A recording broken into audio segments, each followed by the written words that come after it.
Hi, everyone. It's Friday, and welcome to Live with Jim and Anna. Anna, are you there? Hi, Jim. Good morning, everyone. Yes, I'm here. Where are you today? I am in rainy Northern California. It's been raining for probably 5 days, and everybody's complaining. So I don't know. It's usually no rain or lots of rain. So go figure. Well, I'm in Santa Barbara today, and it's supposed to rain. We need it. You can ship some our way, I, okay? I'm Really I am appreciate going to. I am going to. I'm actually seriously considering investing in rain boots. Now that we have so much it. rain, Oh, you are and I have such to an walk. optimist, Anna. That's wonderful. Listen, let's get to some announcements. We have a third person with us today. Who is that? Hello, this is Eva Barberi.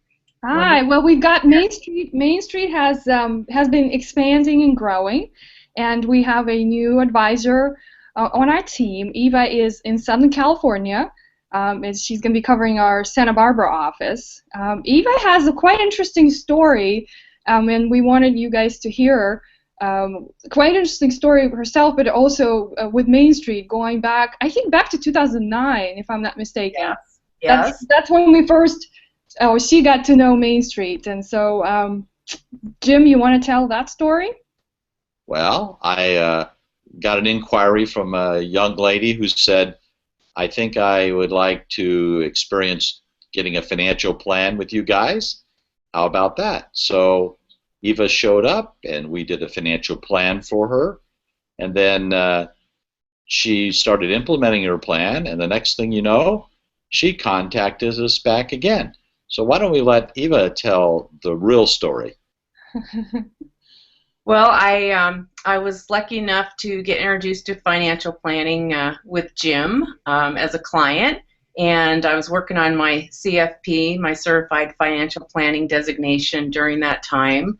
And so I came from an accounting background and realized I love to hear people's full money stories and wasn't quite getting that in my accounting background. So coming to Main Street was a really great experience, and after I worked in financial planning for the last 6 years, I decided to join Jim and Anna's team. So it's been great. Yeah. We're very excited to have you, Eva. And well, tell everyone that your special Um, interest you I have. specialize in working with people in transition. I'm a registered life planner, but also I'm a certified divorce financial analyst. So I help people go through their options when they're in a divorce, make sense of the money side, and help them kind of help them get the emotional side of the money side so that they can make good decisions for both parties. That's what I do.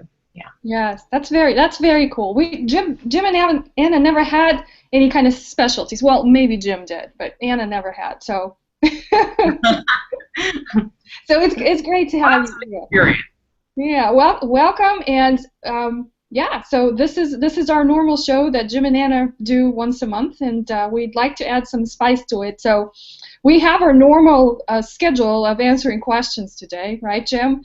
So let's get to it. But Eva, you're welcome to weigh in, Thank add your thoughts, or just hang around with us and see how it goes. We also want to remind everyone that we are taking questions live. So on your screen, on the left-hand side at the bottom, there's a link. You can click on it and type your question. And while we're live, that should come through, and hopefully we can answer in the time we have. So Jim, do you want to get to the questions? Yes, I do. Well, let me ask you a question. You've been quiet, so let me ask you a question. We can't. You must be covering your microphone. Can you Okay, hear so me? let's try. Just your sound is coming quite all right. Okay. Can you hear me now? Yes. Good, good, good. Okay. So here's a question for you. My previous financial advisor told me to leave the secondary beneficiary on my retirement account. What should I do? Leave it blank, you mean? That's what. Maybe that's what it's supposed to say. Maybe. Okay, let me restate the question. I was told that I need to leave the secondary beneficiary designation blank on my retirement account. Is that correct? Is that what I should do? Well, my answer and my experience says an emphatic no. If your primary beneficiary has predeceased you and you never changed it and then you died, it's going to end up in probate court because the state, whatever state that you have died in, will be in charge of the disposition of your retirement account that didn't have a beneficiary designation that was applicable. So I have seen lots of attorneys, and I've never seen them recommend that you leave it blank. Some people put in the estate of, some people put in 3 or 4 people with percentages. Most of the articles that I've read about this issue say do not leave it blank because it's just like you left the whole thing blank if the person predeceases you. Also, there are different ways to pay out retirement accounts, and some states or some custodians may mandate that the ultimate beneficiaries take it out over a shorter period of time, and that could have adverse tax consequences. So please put people in the primary and secondary beneficiaries if possible. If not, your attorney can tell you exactly how to do it. Okay? That sounds good. So we strongly encourage all of our clients to go back and change, or check, not change, but check and make sure that there are beneficiary designations in the first place. Because sometimes, and we tell this a lot, it could be just a clerical error, right? It could be just you thought you did it, but it was never really recorded. And we see lots of documents that just have that, no beneficiary designation. So those are my 2 cents. Okay, thank you. Good 2 cents. Okay. Well, I'm ready for my question, unless you're not going to ask. No, I'm going to ask you a question. This is sent in from one of our very active listeners, and we hope he and his spouse are watching us today, either live or delayed. But what is the impact of negative interest rates on retirement accounts like IRAs or 401ks?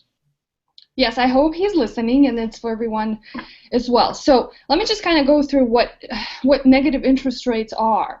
So first of all, negative interest rates are set by central bank to banks so that instead of our banks holding cash and reserves, so they can actually start doing something with that cash. For example, they can start lending more to businesses. They can start lending more to individuals. So it's a way for central banks to influence the movement of money. Now, how does that affect how does that impact the investors? Well, so far we have not seen negative interest rates on our savings accounts. We have not seen negative interest rates on our money market accounts. We've seen rates such as 0.2 or 1. That's typically what you see in your brick and mortar bank. So it is close to being negative, but it's not. So it's just a tool that central banks use to get the money moving. Now, it's interesting what I've read about the negative interest rates is that U.S. is not the only country that uses this tool. So Japan is another one, Sweden, Switzerland. So it's a tool for banks to get the money moving. Now, how does this affect the normal investors such as you and I in the long term? Well, we are big proponents of the buckets theory, right? We'd like to have our bucket number 1, which is short-term reserves.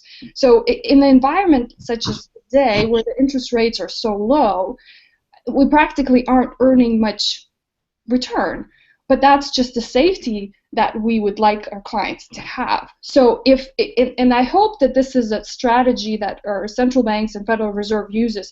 It's just short-term. But if it goes for long-term, then it's going to affect us as investors, and I think the first area where we can see that is the loss of purchasing power.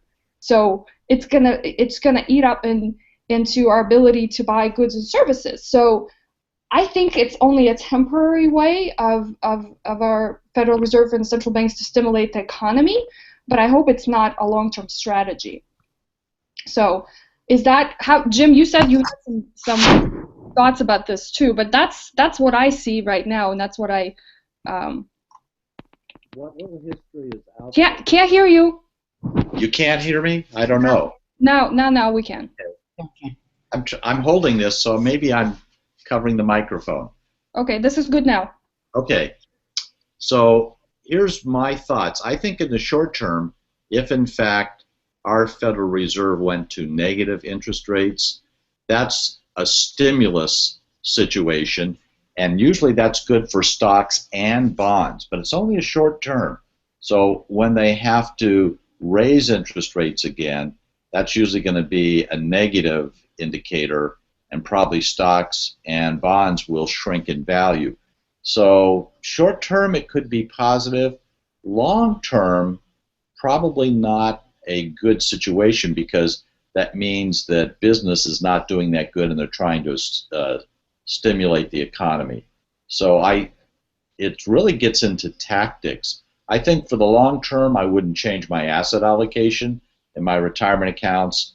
If I was in a withdrawal phase, I'd certainly have a lot of cash in bucket one, so I didn't have to sell in a down market. I think that would be the longer term strategy for the retirees. For active participants under 55 or 60 years of age, I don't think it's going to have much long-term implication. I wouldn't make any major changes because of that. Okay? That sounds good. I also want to add, because if you guys remember what happened in the beginning 2016, so it's not only the rates are low or almost zero, we also had market returns that are horrible. So those two together make people feel uneasy about saying, well, why am I going to hide, right? I can't. The stock market is bad. I'm not getting any return, and I'm now going to put my money in the safe, right? Savings account or money market account, but doesn't seem like safe. But again, I think we both put an emphasis that hopefully it's just a short-term strategy, but we still want you to have an emergency reserve. That doesn't go away, even with rates being practically zero. Okay, Eva, anything you wanted to add? No, that was great. That was great. Thanks. Yeah. Okay, well we're right. I don't think there's any questions that popped up. I'm on my side, so. Okay. Well, then we'll have to wait until next time to get your questions. If you guys who are watching us live has any, well, you guys there in Southern California, stay dry. We're gonna send you some rain for the weekend. Okay. And we'll see you all next month. And there's more to come with Live and Jim and Anna, and hopefully there's going to be new people answering questions and adding more spice to our mix. So Anna, can I say one thing? Yes. We've updated our disclosure document and our website at the same time. So our listeners might want to go check mainstreetplanning.com or adviceonly.net and see our new website that was instituted by our president and chief of everything, Anna Sergunina, and also our disclosure document, which you can click on either at the top or the bottom of the screen, will tell you that we accept questions anytime now from our clients. So it used to be first Friday or any Friday. Now it's any time. And thank you, Anna, for introducing a new benefit to our clients. Yes, great. Thanks, Jim, for reminding everyone. We still have to figure out how to market our First Friday. It's so easy just to say, hey, First Friday is coming up. Now it's going to be, it's any day, any question. So, yes, keep sending us questions. Anyway, that's really client and consumer friendly. So I'm congratulating you, Anna. That's thank you, Jim. Thanks for announcing that. That's great. Okay. Well, that's why we're a team. So, all right, everyone. Thanks for watching. We'll see you next month. Thank you. Bye, everybody. Bye-bye.